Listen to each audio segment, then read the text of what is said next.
Kaixo eta ongi etorriak bertzegun batez, Zunat magazinera gaur ekainaren 2. eguna dugu Hortzilarea eta gaurkoan bi elkarrizketa izanen ditugu betiko moduan. Lehenik eta behin Batxite Martiarenarekin egonen gara, bera Bardeetako poligonoaren kontrako taldeko kidea da eta hain zuzen ere urtero bezala igande honetan eginen dute beren martxa. Hain zuzen ere larun batean Gladys del Estalen urteurrena da eta biharamunean igande goizean Antxen, Bardeetan izanen duzue mobilizazio hori, protesta hori, urtero bezala, 33 urtez egin dutena. Berak kontatuko dugu nondik norakoak, nola izanen den egun hori eta zergatik antolatzen duten. Oraindik ere 33 urte beranduago poligonora martxa hori.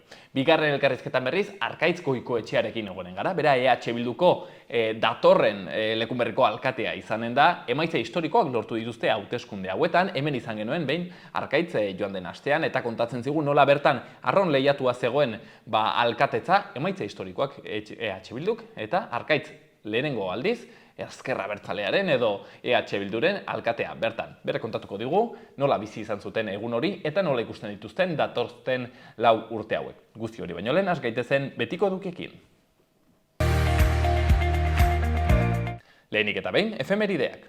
1806 urtean, Pablo Pedro Astarloa, Durangar apaiz eta hizkuntzalaria hil zen Madrilen. 1902 urtean, Eugenio Asensio Nafarri hizkuntzalari eta literatur kritikaria jaio zen.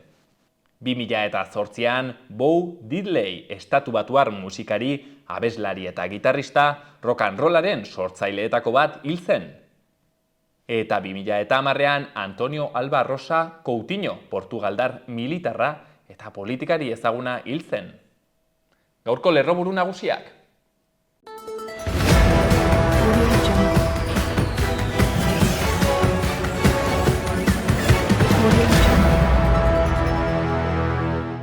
Nafarroko gobernua saritu dute klima aldaketari eta energia berriztagarrien garapenari buruzko elkarrizketa mahaien ekimenengatik. Osasun departamentuak kanpaina bat abiarazi du errezeta elektronikoaren erabilera hobetzeko eta sendagaien kontsumo arduratsuari buruz kontzientziatzeko. Bardeetako tiro poligonoaren kontrako elkartaratzea eta martxa igande honetan eginen da. 10.000 kilometro lime kronikori buruz kontzientziatzeko gure gaixotasuna aitortzean nahi dugu erratzen dute. Larra Belagoa zentroak bere neguko jardora zabaldu du erronkari bailaran zehar, txirrindularintzako 15 ibilbide eginez. Ekainaren 8 arte zabali dago Allotzeko urtegian bidegorri bat egokitzeko lizitazio epea. Iruñeko udaleko berdegunen zerbitzuak ureztatze sistemak telekudeatzeko sistema bat jarri du martxan eta horren bidez konsumoa gutxienez 20% murriztuko da. Gaur Enziorretako esiak arian muntatzen hasiko dira kale zulotik abiatuta uztailaren 6an amaituko den operazio batean. Mendiko zuten prebentzio plana eginen du Baztango udalak. Ibardingo egoeraren 7. edizio eginen dute larun batean beran.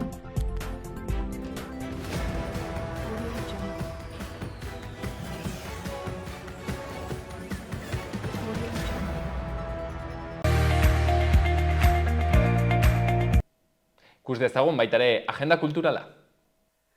Hortzilarean, 6etan baitere Axular elkartearen kultura aste horren baitan, Sol Sostenidoko gazten eskutik rock, pop eta folk abestien kontzertuak. 9:30 Bokata da eta 10:30 Lilo taldearen kontzertua Burlatako Axular elkartean. Nafarroko bertsolari txapelketako aurrekanporaketa saioa jokatuko dute baitere atxaldeko 6:30 Etxauriko udaletxeko areto nagusian. Eta sorgin eizari eta sorginkeriari buruzko hausnarketari tarte bat eta gune bat emateko asmoz, Iruñeko sorginen oroimen taldeak Juainas Paul Arzak, Amaia Nausia, Pimulier eta Ander Berrojalbiz Etxeberria ikertzaile eta historialariak biltzen dituen mahai inguru bat antolatu du. Atxaldeko 7etan Katakraken. Eta laun betean, Axular elkartearen kultur asteari amaiera emateko egun osoko egitaraua antolatu dute. Ameketan artisau azoka, joaldunak eta erraldoiak, gaitari eta txistulariekin, ordu batan Larratz eta Axularreko dantzariak, 3etan zikiro jatea eta bortzetatik aitzinera biziraun erromeriaren txanda. Eta euskaldunei esker, honez ameka ordu ameka kantu biltokin, egun osoan zehar ameketatik atxeko 10etara. Eguerdiko ordu bat eta erdian ekitaldia, ordu 2 eta erdietan bazkaria eta 8 eta erdietan txistorra jatea. Eta larun batean baita ere Elizondoko Lurra Aretoan Roten 13, Eskabidean eta Jaleo taldek kontzertua eskainiko dute atxaldeko 8etan. Eta guazen orain gaurko egunkarien azalekin. Diario de Notiziasekin hasiko gara. PSNek eta Geroa Baik sakoneko ezberdintasunekin ekin diote gobernuaren negoziazioari. Sozialistek botere gehiago nahi dute eta legebiltzarreko buru izan. Zurekin Nafarroak programak Jaurlaritzan sartzeko eskatu du, programa hitzartzen bada.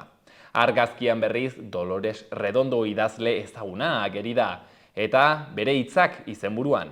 Nafarrak harrera egin didate, harrera ona, kulunkatu egin naute eta goraipatu ere bai.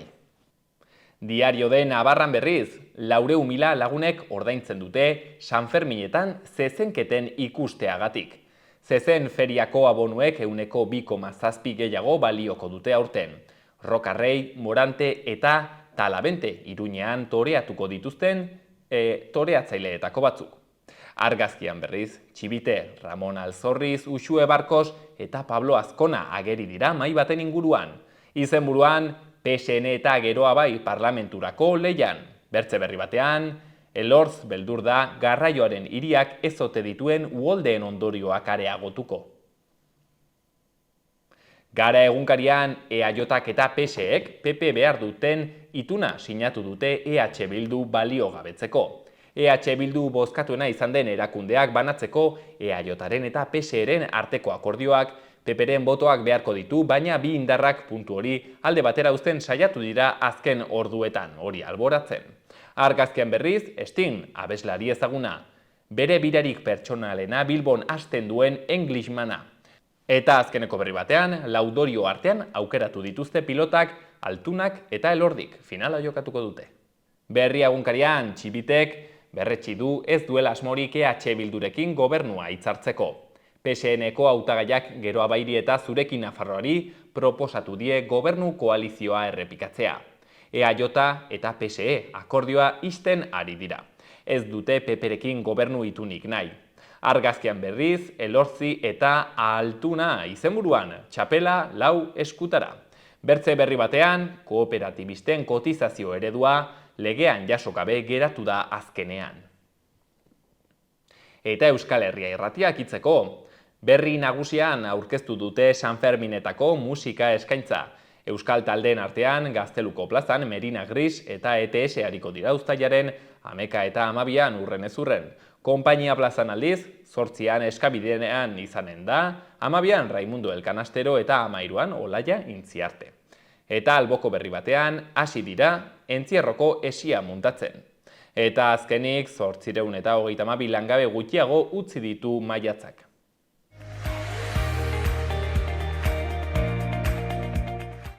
Asteburuko eguraldia.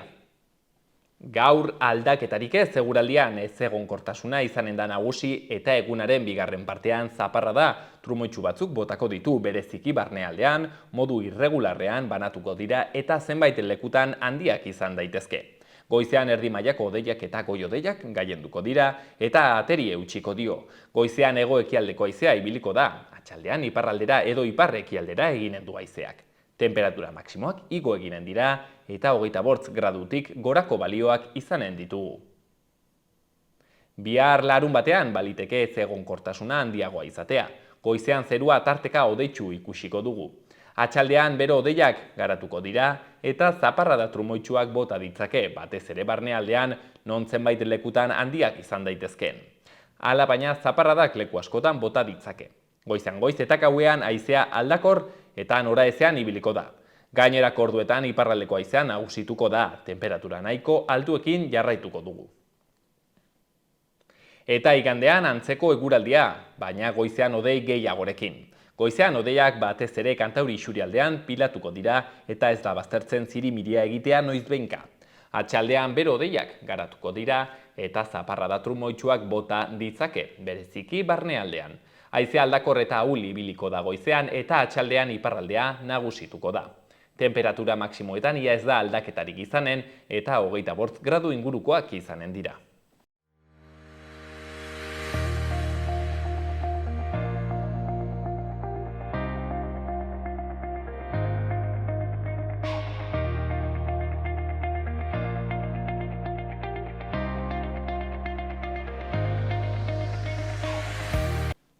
Bardeetara 33garren martxa poligonora eginen dute, 32 eginak zituzten eta pandemia gertatu ezkeroztik ez zuten egin ahal izan, hor pandemia garai horretan, bertze gauza haunitz bezala, nolabait ere historia horretan egongo da, hor marka bat pandemiak sortuta eta orain datozte 33garren martxa horrekin, ea zor moduz ateratzen den, gainera larunbat honetan Gladys del Estalen urte hurrena ere izanen da, beti egiten den moduan, eta horrek ere badu zer ikusiren bat Bardetago poligonoaren kontuarekin. Bueno, pixkat, sarrera hau eginik, gaurkoan Batxite Martiarenarekin egonen gara, hain zuzen ere, martxa honen antolakuntzan dabilen kidea, eta hementxen gurean duguna gaurkoan, atxaldeon, Batxite eta bilesker gurean egoteagatik. Baita zuei ere, eta entzule eta ikusten gaituzten guztiei ere.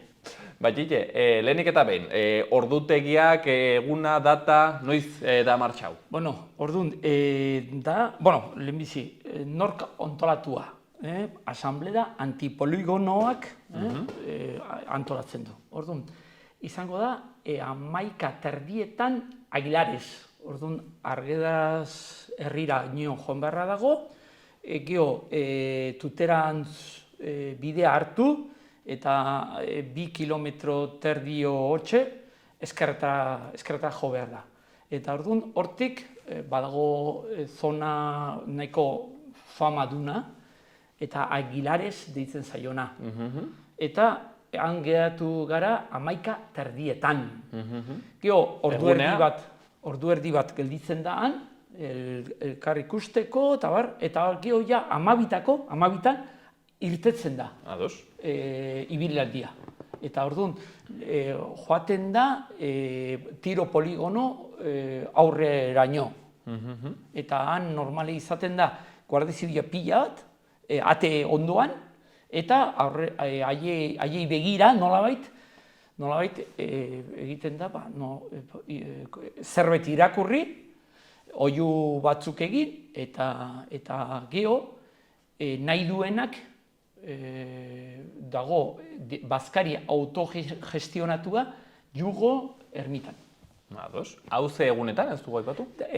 Igandean, lauean. Igandean, lau honetan. Hain zuzen ere, 3an, Gladysen urte hurren hori da. Eta lauean, ez dakito kasualidadea den, edo hala izaten den normalki? Bai, hala izaten da. Hala ze izan zen. Karo, hala zelako, hain zuzen ere. Errespetatuz, bai. Baina gau bada mugimendu bat da. Azken batean, bata da poligono aurkako kontu bat, eta bestea antinuklearra zen. Bi mugimendu, nolabait. Karo. Bai, koinziditzen dute, ulertzen dut, hain zuzen ere Gladys egun hortan hor zegoen egiten zelako data horretan. Ez dakit, zerbaitengatik egiten den, lauean, beti ekainaren lauean, poligonorako martxa hau. Ez du arrazoiak espezifikorik. A ber, ez dezagun astu, 1981an, ekainaren 9an, horrek ez dauka zer ikusirik, inauguratu zela tiro poligonoa. Inauguratu zen, frankismo garaian. Ezarri ziguten frankismo garaian. Hori hala da. Geroztik, frankismo garai hartan, arazoa zeuden eta ez ziren ibilaldi hauek antolatzen. Geroztiko kontua da. Bale. Hain zuzen ere, aipatzen dugu 33garren martxa hau dugula, jendeak seguraski inguru horretakoak eta adin bat duzuenek batez ere nik uste dut ongi ezagutzen duzuen kontua da, baina nolabait ere, poligonoaz gehiegi ez dakien horbaintentzat, Batxite, laburtzen alduzun modu erraiz batean edo, zer gertatzen den edo, zer den poligon hori eta zer representatzen duen zuendako? Bueno, ez dakite, ni datu guztiak ez ditut, baina bardea berez handia da. Eta erran genezake batetik iparraldeago dagoen toki hori nahiko handia da, ezta? Eta orduan iparraldera jotzen duna, erraten zaio Bardena Blanka, zuria. Eta gero, erdian nolabait dago tiro poligonoa. Eta gero, hegoaldera dago Bardena Negra, deitzen zaiona, nahi zuzen. Orduan, takite horrekin zerbait adieraztu dudan edo ez, baina hor dago. Orduan, hor inguratu dago, ersi batekin inguratuta dago, eta orduan, abioiak, orain duela gutxi arte ere, entrenatzen dira hortik zehar, eta orduan, bombak, eta benetako sua da, eta orduan mugatua dagoen tiro poligono hortan bombak jaurtitzen dituzte. Zuzenean. Ez dezagon ahaztu, duela urte batzuk, Gea de los Caballeros, pizkate hegoaldera, istripu bat, hegazkin batek istripu bat izan zuen.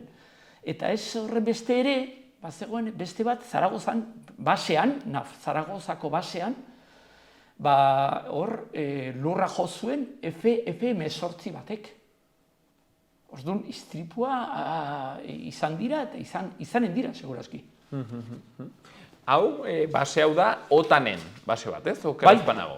Bai, NATO, OTAN, bai. Hala da.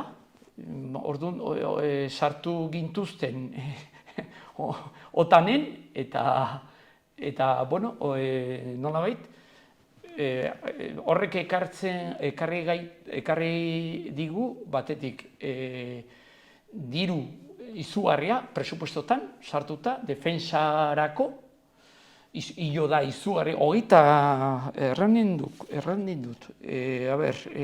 eguneko gastu militarra, eguneko 26,31 gehiago. Azken urte untan edo bi urte hauetan? Ez, 22tik honeaino, hilo da eguneko 26 eta piko, izugarri. Ukrainako gatazka... Horrek zera adierazten diku beste aldetik? Europako garrantzitsuena dela tiro poligonoa, eta gaina hemen Europan bardea da garrantzitsuena. Eta orduan entrenatzen dira hemen, hain zuzen. Eta orduan, karo, horrek bihurtzen gaitu tiro poligonoa bera, bihurtzen du helburu militarra, azken batean. Orduan, norbaitek, holako zerbait, jaunezkeo, bai errusiarrak eta beste bakar bat, eta jende dezente batek badaki, hemen entrenatzen direla, eta zergatik ez bihurtu helburu militar bat. Militarra. Nolabait ere, arriskua ere ekartzen diola bertako eta inguruko populazio guztiek. Dudik gabe. Izuzen, bai. Eta base hau ulertzen dut izan zela bere garaian akordio bat, pentsatzen dut Frankoren eta garai horretan Estatu Batuetako presidentearen eta administrazioaren artean, pentsatzen dut horrelako akordio bat, ematen dizugu dirua eta uzten diguzu eremu hori alako zerbait pentsatzen dut. Lehenago errandu da bezala, 1951an, bai Bardeako Juntaren eta Armadako Ministerioaren akordio bat izan zen. Eta geroztik hor mantentzen da akordio hori. Ez dezagon ahaztu. Eta geroztik, demokrazia etorrerak gauza unitz aldatu dira. Baina kaso honetan mintzat, 11 gobernu pasatu dira hortik, eta inork poligonoren existentzia bera ere ez du inork jarri. Kurioso, ez? Eta honek baduera bateko lotura, ulertzen dut Zaragozako basearekin. Aipatzen duzuna, ez? Handik aterako dire hegazkinean, pentsatzen dut hegazkin militarrak, eta hortzen egiten dituztu beren froga militarrak. Ikasteko, suposatzen da, punteria egiteko. Apunteria zuzentzen. Nola bait. Bai. Aipatu dugu zenbait kalte izaten aldituenak, ez? Batetik arriskuan bera jartzen duela eremu hori eta inguruko herriena, momentu batean gatazka militar batean sartuko bagina, eta igual duela urte batzuk, ez? Urrunago ikusten genuen, baina orain ez zaigu hain gauza arraroa iduritzen, ez? Hemen Europan bera gatazka militar bat izatea, beraz hori argudioetako bat, eta bertze zenbait pentsatzeut ere egonen direla, horietako bat ez dakit adibidez zarata izaten alda, ekartzen duen kalteetako bat, aitua du noizbait ere, hor pasatzen denean abion bat eta bombak botatzen dituenean, horko herrietan entzuten dela zarata nahiko. Bai, azken batean, kaza edo, ez dakit nola dizen ze abioiek, baina lorra ere mugitzen da. Mugitzen da, izugarria da, zarata ere, izugarria. Eta, egia da, hainbeste entrenamenduz, nolabait ezaiela gehiegi eskapatzen, baina edozein gauzak eta ditxeke. Ikusterik ez dago, besterik ez dago, 11 tokietan arazoak izan direla, istripuak izan direla, eta nor gerran ezetz. Eta hala ere jarritzen du. Eta 2028an, berehala, kontratua amaituko da. Baina, hortan bertan geldituko da, hori da galdera. Baldin eta ez bada mobilizazioan poderioz geldierazten, ez dut uste. Eta orduan, zer ikusia dauka, bai Espainiako gobernuak zer dioen horren aurrean, eta geho Nafarroko gobernuak ere zerbait erraten duen edo ez, zer ikusia dauka. Horren arte, konplizitatea. Isilik egon dira guztiak. Aitzineko garaietan ere akitu da, noizean behin kontratua, edo hau izan entzen lehendabiziko aldia 50 Ez, badira kontratu gehiago, baina geho luzatu egin dira. Bai, eta ja gelditzen dena 28koa. Eta zer ikusia dauka mobilizazioarekin. Bai. Aipatu dugun beraz, ez? Kalteetako bat, arriskuan jartzen duena bertze bat, egoten aldiren istripuak, zaratak eta antzekoak, eta bertze bat ez dakit izaten alden, pentsatzen dut bardeak, batzutan pentsatzen dugu, basamortuts bat dela, baina hori ere eremu ez, ekosistemiko interesgarri bat da, bioaniztasunaren eta ekosistemen ikuspuntutik, eta hortan ere ulertzen dut batxite arazoak ekartzen aldituela, edo ez dakit, arriskuak, ez? Batez ere garai hontan non jasangarritasuna eta ingarrantzitsuak diren, ez? Ez dakit hori ere den baloratzen duzuen bertze kontua. Duela gutxi atzo ez eren egun, kasualidadez, beste arazo baten inguruan, bildu nintzen, ez dut izenik jarriko, baina nolabait da departamentu hortako pertsona bat. Eta da medioambiente, Nafarroko medioambienteko pertsona bat. Ez dakit teknikoa den edo zeharraio den, hori ez dakit, berdin dit. Baina dakidana da, berak dio, nik ez dut erraten, baizik berak, sekulako bioaunitza dagoelan.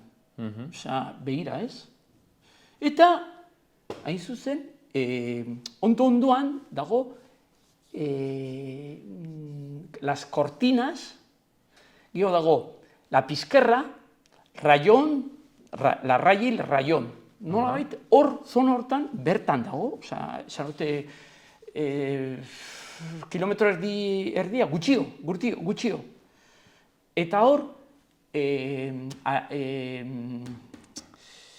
naiz oroitzen, putre zuria, alimotxe, gaztelaniaz, kabia hor egiten du. Eta apirilaren bukaeran, balizatua dago, bide guziak, eta hor letreroak josten dituzte, joan ez gaitezen. Hain zuzen, babestua dagoelako putre zuri hori. Eta oso kontraizio izugarria da, eta abioiak inguruan kriston zarata, zer gertatzen da. Horiek ez dutela nolabete bildurtzen hegaztiak, eta ni bota nion, hain zuzen, medioambienteko persona horri. Eta berak erantzun zidan bi haunitza zegoela. Hori da erantzuna. Osa, politikariek egite dute guztia. Galdera zuzena bat bota eta beste aldetik erantzun. Eta zoritxarrez, gaina ez dezagun ahaztu, kasu honetan mintzat, medioambienteko kartera geroa baiko jendea danamala edo gestionatzen duela. Osa, nolako erantzuna, ez? Aluzinatzen du, baina hori da egia dena. Beraz, bertze kontuetako bat hori, ez, izaten dituen kalteak bioaniztasunean, aipatzen honen putre zuria adibidez, hor badagoen espezietako bat. Eta, pixket hori nolabait ere, ez, zergatik mobilizatu behar den nolabait ere poligono unen kontra. Eta, hala ere, hor galdetu nahi nizun, batxitxe, karo, ez dakit herritar guztiak, bardeak inguruetako herritar guztiak, honen kontra dauden ez nola dagoen pixket hor panorama, zeren aitua dut ere bai, poligono horrek ekartzen diola diru iturri bat, zenbait herriri ez, eta zenbait udali nola baitere, hor egoteagatik, pentsatut estatu batuetatik, etorriko dela diru bat, eta, hoixen ere bai, gustora hartuko dutela batzuek. Orduan ez dakit, pixket nola ikusten duzun jendartea, batez ere inguru horietan poligonoarekiko, alde kontra? Bueno, alde horretik erran beharra dago, Nafarroko euneko larogeita bost, larogeita mar erran genezake, udaletxe guztiak defizitarioak direla. Hoi errealitate bat da. Zer gertatzen da, bardeko inguruko herriak, antzeko parezido. Eta orduan, karo, dirua dagoenean, eta orduan, isilerazten dituzte, karo, dirua, gaina diru dezente izaten da, eta orduan, isilerazten du guztiak.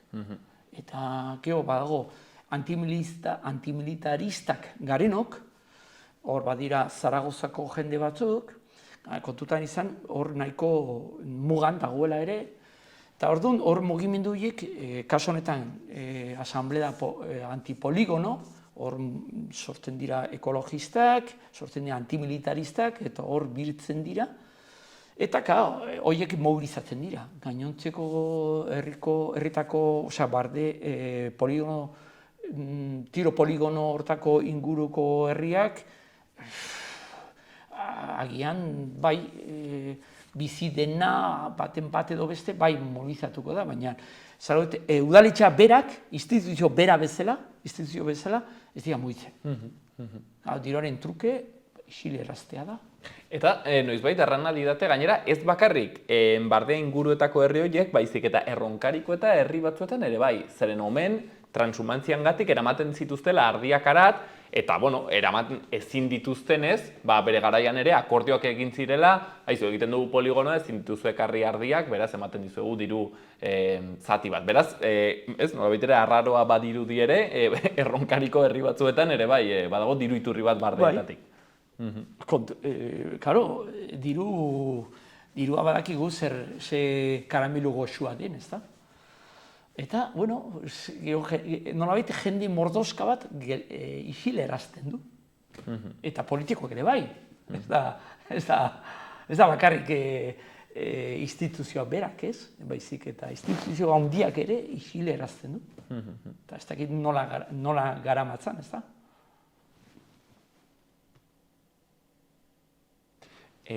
Galdetu behar nizun orai, bakarria itxieraz, como erranez. Nolabaitere konbitea, ez erranez, orduan igande goizean, arat, urbiltzeko. Baina hori baino lehen ez dakit bertze zerbait erranez zenuen atzendu duguna, igual, importantzia? Zerbait Gladys del Estal komentatzea iruditzen zaite. Venga, elegante, perfecto. Hori eta gero ja bukaera gonbitearekin, bale? Elegante. Eman segundo batzuk, Batxitxe, eta aipatzen genuen hasieran, hain zuzen ere, launbetuntan dela, gainaren 3an, hain zuzen ere, Gladys del Estalen urte hurrena, beti ospatzen dute, antxen Donostian Gladysenea edo Kristinenea parkean egiten diote beti omenaldi bat, eta aipatzen genuen, honekin ere baduela zerikusia Ez dakit, badaki historia luzea dela, baina laburrean ez kontatzen alduzun zer duten zer ikusteko Donostiako, mugimendu antinuklearreko Gladys del Estalen heriotzak eta poligono honek. Kontran antinuklearrak, antimilitaristak eta antinuklearrak mugimendu, azken batean, bat datoz azken batean, ezta? Antimilitaristak garenok aldi berean antinuklearrak ere bagara, eta antinuklearrak dena antimilitarista ere bada, ezta? Orduan, zer ikusia jakina bat duela, ezta? Baina, ni oroitu nahi nuke 1979an, hain zuzen, ekainaren 3an, Tuteran, mugimendu antinuklearraren Donostiako ekintzaile ekologista, kasu honetan Gladys del Estal, Guardia Zibilak tiroz erabil zuela. Hori uste dut erran beharra dagoela. Hori oroitarazi beharra dela, eta gainera, polizia horrek ez zuela inoiz, aparteko zigorrik izan, santziorik edo dena delako deus, baizik eta aldrebes, kondekorazioak eta eman zizkiotela, beraz, hori nola baitere, erabat impunitatean geratu den kontu bat. Ez da investigatu. Betikoa, hor armadako zerbait agertzen bada, hor, ez dakite denak, ezin da aztertu, ezin da investigatu, deus ez. Hor, impunitatea izugarri izaten da. Eta hori, kasu honetan ere bai, jakina. Bi arrazoi hemen aipatzen zituztenak beraz horrat hurbiltzeko, igande honetan alde batetik Gladys del Estalen urte hurrenarekin zerikusi handia duen kontu bat delako, beraz nolabait ere impunitate hori ere salatzea, borroka bakezalea edo ez bortxazko borrokaren aldarriak, eta bertzetik poligonoa bera arazo sozial gisa, hemen aipatzen zituzten ekartzen dituen arazoak batetik bertako ekosisteman ekartzen dituen arriskuak bonben jaurtiketengatik, eta hori ere bai Txitek aipatzen zuena, ez alden izango, etorkizun, epertaineko etorkizun batean, hori nolabait ere objektibo, helburu militar estrategiko bat, haizuet, ez genuen uste, halako deus gertatuko zenik, baina orain Ukrainan hain zuzen ere, olako, baseak eta dira lehendabizikoak lertuak izan direnak. Hortzen hemen aipatzen dituzten arrazoiak, igande untan, igande goiz honetan hurbiltzeko, bertaratzeko eta parte hartzeko, ezta? Bai, orduan, Aguilares toki hortan, aparkamentuak daude, toki politxa da, egia erran, eta orduan kontua da, 11:30 han gelditzea da hitzordua, eta gio ordu erdi beranduago, 12:00, hain zuzen, martxa irtetzen da.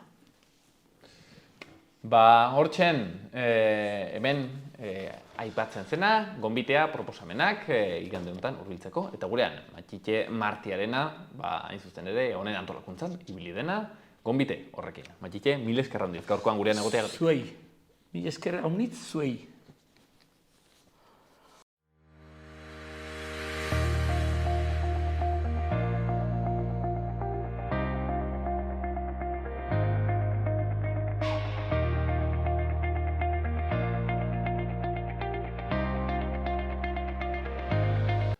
Ikus dezagun Iruñeko udalean ze berri ditugun. Hortzilal honetan Iruñean ekainaren 2an gaur bertan, entzierroetako esiak arian muntatzen hasiko dira kale zulotik abiatuta uztailaren 6an amaituko den operazio batean. Zurginek gasaren korteetan egitura antolatzen duten bitartean udal langilek zurtoinak sartzeko katxarroak garbitzen dituzte. Eta 80ko hamarkadako musikak eta gaur egungoak bat eginen dute Gazteluko plazan, Fangoria, Ana Torraja, Dani Fernandez eta Ana Mena bezalako artistekin. Foruen plazan musika elektronikoko kontzertuak izanen dira, Tardeo saioa 7etan eta Sound Fermin 11 eta erdietan. Eta baita ere, jazza eta munduko musikak protagonista izanen dira berriro Konpainia plazako agertokian datozen Sanferminetan. Atxaldeko saioak 8etan hasiko dira, herriko talde eta proposamenei eskainiko zaizkie eta gauean 11 eta erdietan nazioarteko artistak arituko dira.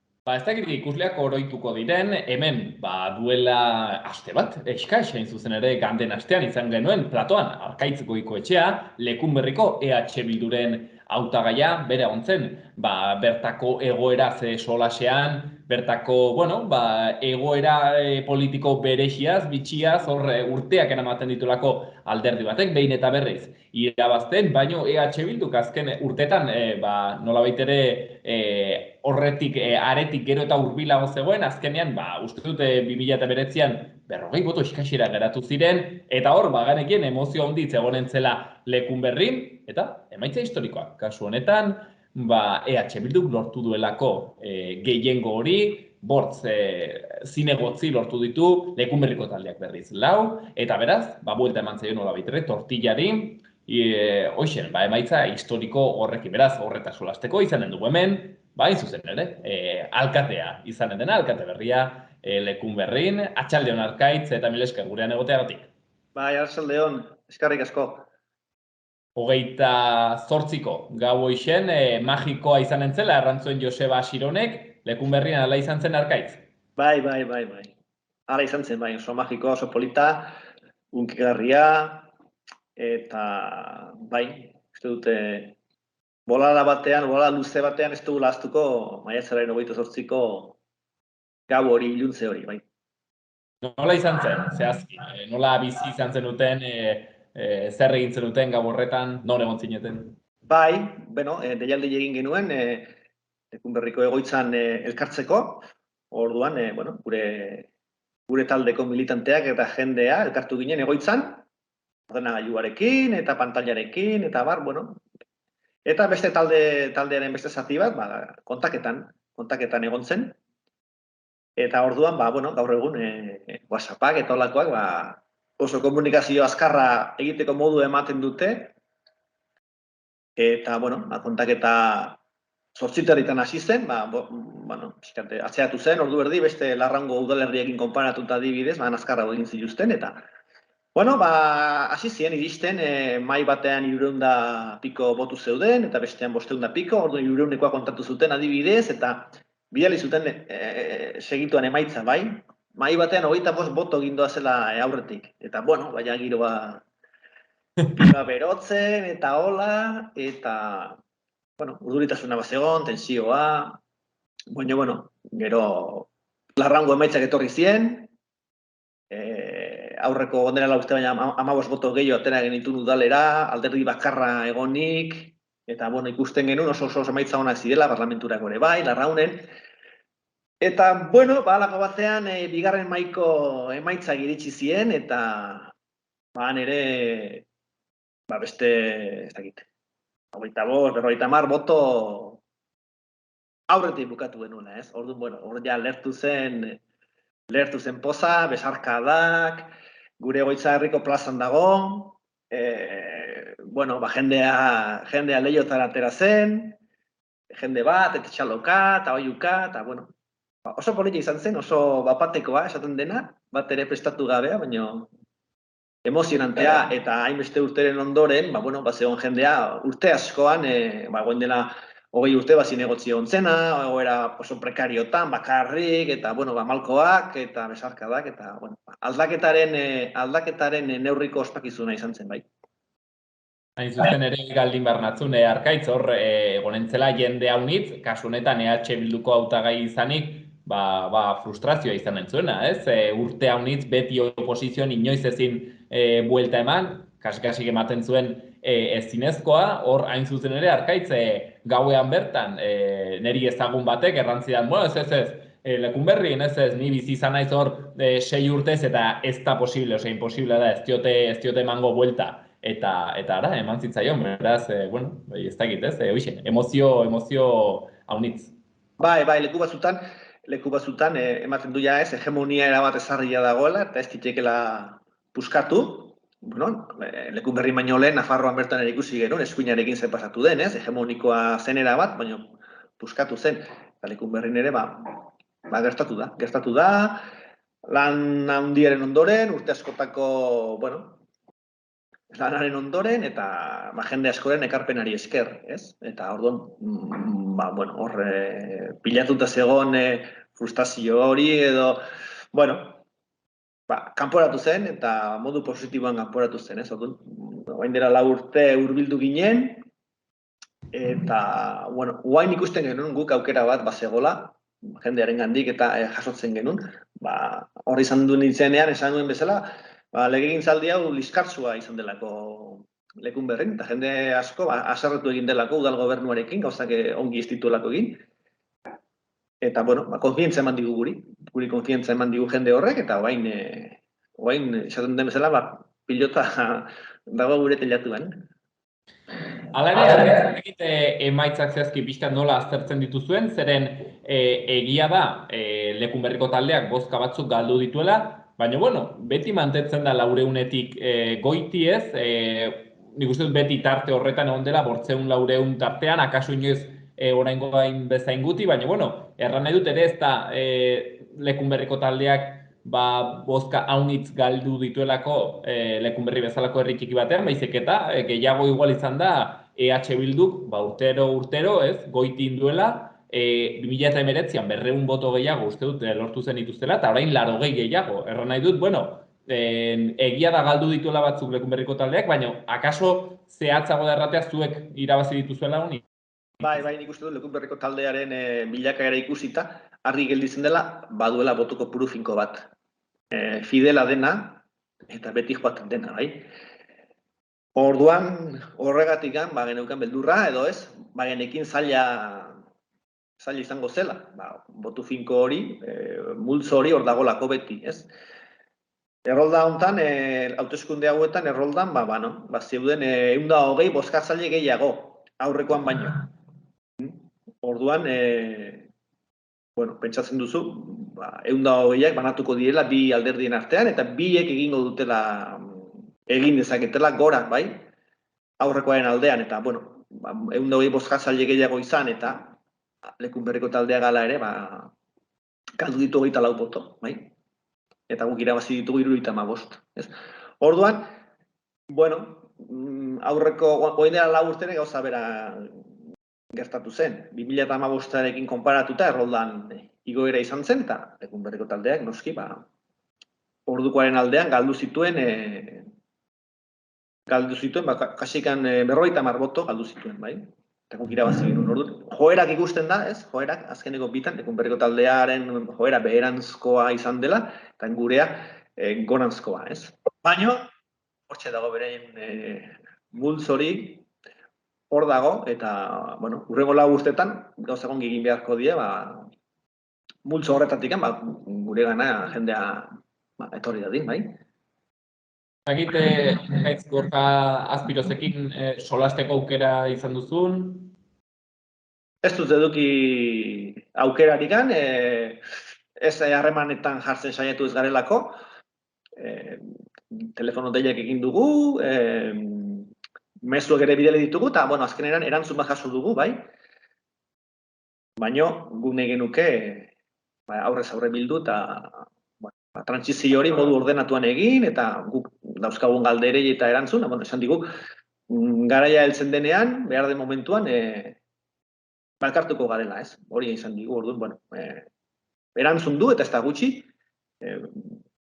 baina ikusiko dugu hemendik eta 17 bitartean, ja, badugun aukera, zuk egin duzun galdera hori, baiezko erantzuteko alegia elkartu garela, eta logikak eskatzen duen bezala, gertatu dela trantsizioa.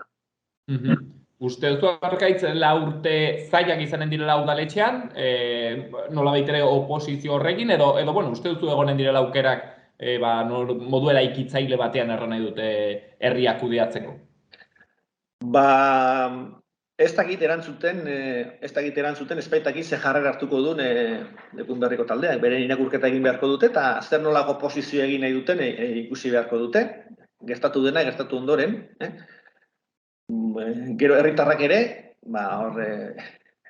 lekun berriko taldearen 422 boto horietan ere, herritar batzuk ere, ze jarrera hartzen duten, bai? Jende askoari zaigu esaten, noain kaletikan, lan handi izango duzute, presio handia izango duzute, egurra handia emango dizuete, bueno, ikusiko dugu, bai? Ikusiko dugu zer gertatzen den. Guk valorazioa egin dugunean, hauteskunde emaitzena, garbi esan dugu, Lekunberriko taldeak gure eskuak zabalik aurkituko ditula eta gure ateak ere bai.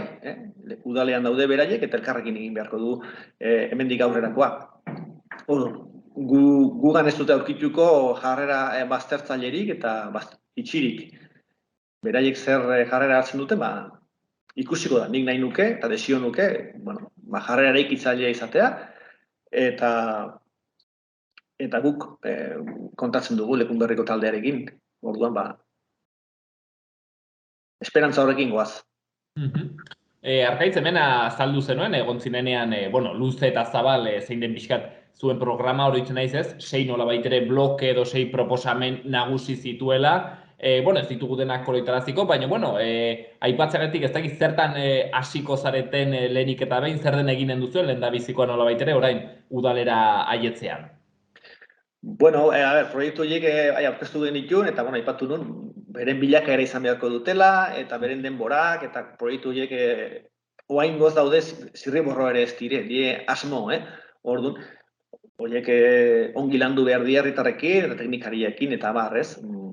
Udaletxea sartuta lehenbiziko gauza, langileekin ezagutzen ditugu, baina, pixka gure buruak aurkeztu, eta bai esan genuen, lehenbiziko gauza egingo genuela zela, guk udaletxera sartuta, batetik soldata egokitu egingo genukela, alkatearen soldata, inguruan dagoen realidadera, horrek esan nahi du, gaur egungo soldata baino, apalagoa izango duela alkateak, bai? Gero esan genuen baita ere, auditori ekonomiko bat ere martxan jarriko dugula, ikusteko udala zer nolako egoeran dagoen, egoera ekonomikoan, udala eta udalaren inguruko egiturak, bai, garapen enpresa publikoa, eta informazioa behar dugu jakiteko, hor, 6 proiektu horiek aurrera eramateko udalak zer nolako baliabideak dituen, ez? Eta gero, hirugarren zutabe handi bat da, mugikortasunaren gaiarekin, horri heldu beharko diogu berehala, bai? Herriko plazan egin den amabilizazio prozesu horrek, liskar eta gatazka asko sortu du, eta guk agindu genuen, udaletxera sartuta lehenbiziko gauza hori izango zela, bai? Hor, prozesu parte hartzaile bat martxan jartzea. Orduan, horiek dira, ez? Eta gero, aurreko legegintzalditik heldu dien gauzak ere, egongo dira. Lotuta, diru laguntzak, proiektuak, batzuk txikiak, beste batzuk oso handiak, adibidez eskola energetikoki hobetzeko, envolvente edo bilgarri bat egiteko proiektua onartuta dago, 1.500.000 euroko diru laguntza bat jasoko du, Lekunberriko udalak pentsa. Eskola ez da zarra, baina, energetikoki bildu, plaka jarri, argiteria aldatu, hori dena horretik heldu dira, eta horri erantzun beharko zaio, bai?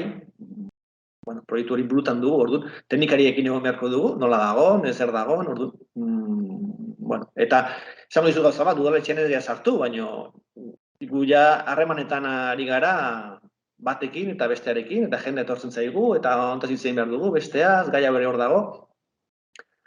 Orduan, ez dakit, ikusiko dugu, zurrun bila handi xamarra izango da, baina poliki joan beharko dugu, ansiedadei gabe, eta, taldean, eta udaletxeko langileen eskutik. Arkaitz, galdera pare bat horrekin, adibidez, Larrauneko bailarara itzultzea pentsatzen ari zarete?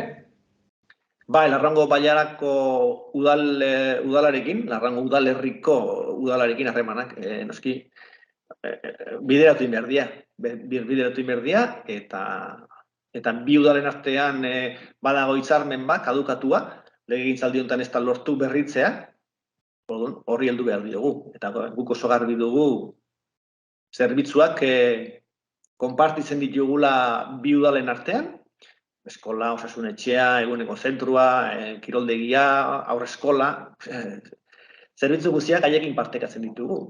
Jabetza ere gehienetan bi udalena da. Gastuak ere bi udalek ordaintzen dituzte, hori hitzarmen baten bidez ordenatu behar da, eta hori lehentasunetako bat izango da, noski, bi udalen arteko harreman gaiztotu bat, egin zaldi honetan asko gaiztotu dena, bere onera eramatea, bai. Uraren partzuergora ere itzultzea pentsatzen ari zarete? Uraren partzuergoa da beste patata izugarri handi bat, bai? Gaur egungo talde honek ateratzea erabaki du. Ikusi behar da partzuergoak berak zer erantzuten dion eskari horri, baino garbi dago Lekunberrik ez daukala azpiegiturarik ura Larraundik Lekunberrira ekartzeko, espaldin bada partzuergoarenak diren azpiegiturak erabilita. Eta burugabea litzateke Lekunberrik beste azpiegitura batzuk eraikitzea, hori izugarrizko inbertsio ekonomikoa litzateke, bere ura ekartzeko partzuergoaren azpiegiturak horre egon da. Orduan, gai horri ere, eman berka zaio buelta bat, eta guk legegintzaldi honetan defendatu duguna da, Lekunberriko udalak eta 5 kontzejuek ados jarri behar dutela, eta gune berean lan egin behar dutela. Eta bere isketak ez dutela ezertarako balio. Orduan, Ertzila partzuergoari bultzada ematea da gure asmoa, bai, eta horrela itzultzeko bidea egitea. Momentutan juridikoki nik ez dakit egoera nola dagoen, Lekunberri nun dagoen, kanpoan dagoen, hankaba kanpoan duen, biak ez, orduan, hori ere, gai potoloa izango da, eta ez administratiboa bakarrik, baizik eta uraren kudeaketa oso garrantzitsua da, eta Lekunberrin industrialdean dauden bi enpresa nagusietakoak urean oinarritzen dira, bai, Agrozumos eta Somoseba, gai hori ongi bideratu behar dugu. Uste duzu Larrauneko udalerrira itzultzeak jendeak hobetsiko duen kontu bat dela, Lekunberrin, edo uste duzu nolabait ere sortu dela dagoeneko bertze bat, nolabait ere gu udaletxe aparte bat gara, eta Lekunberri bere aldetik doa, hori, ez nola ikusten duzun jendeak zelan hartuko duen hori? Ez dakit ongi azaldu nahi zen, guk ez dugu planteatzen berriz udalerri bakarra egitea, Inundik ere ez. Gaur-gaurkoz bi udalerri gara, baino elkarrekin konpartitzen ditugun zerbitzu horietan adostasuna lortzea da gakoa, bai. Gaur egun ez dago mahai gainean garai batean udalerri bakarra izan zena, gaur egun bi udalerri direna, berriz ere udalerri bakarre bihurtzea. Ez dago, ez duzu ikusten epe ertainean edo... Ez dago, hori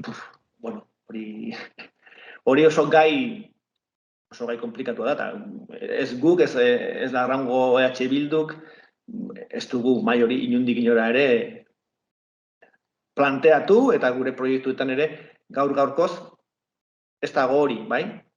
Baina, kasik zerbitzu gehienak udalerri batek bezala kudeatzen ditu, orduan hori bideratu behar dugu, bai? Hori bideratu behar dugu. Eta zerbitzu horiek baldin badauzkagu da, hain justu, Lekunberrin daude gehienak, bi udalerritako biztanleriak ematen duelako edo eskatzen duelako, bai?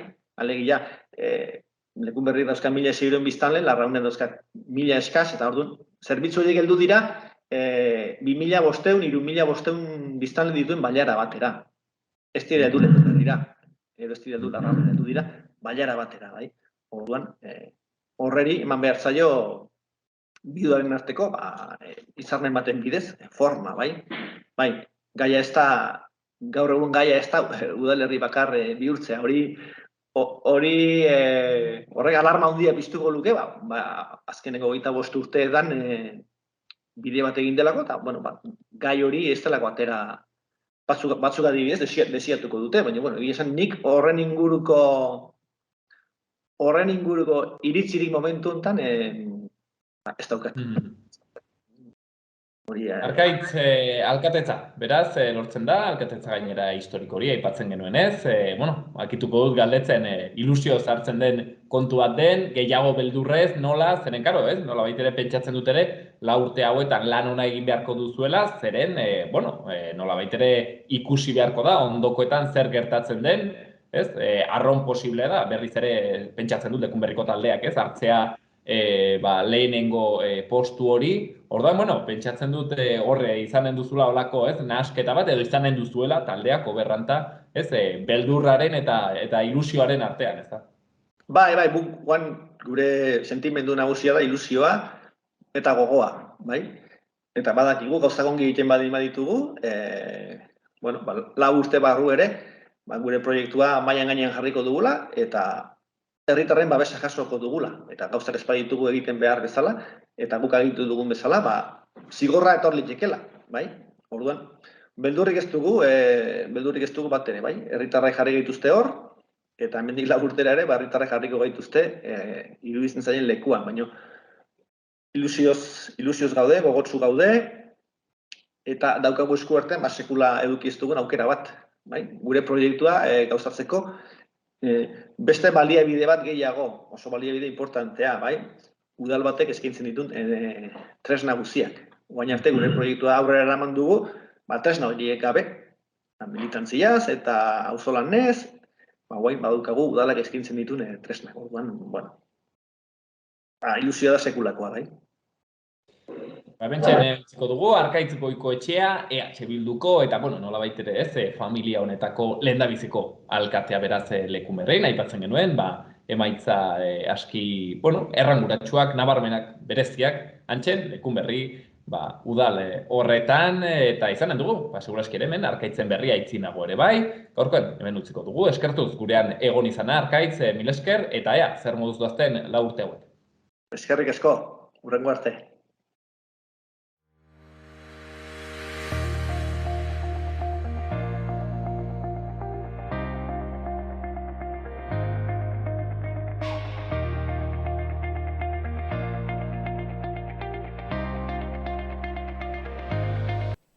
Pauxen gaurkoz eta aste honetan eskaintzeko genuena, asteburu ona pasa ezazue eta astelenean hemen izanen gaituzue, beti bezala. Gobierno de Navarra. Nafarroako gobernua.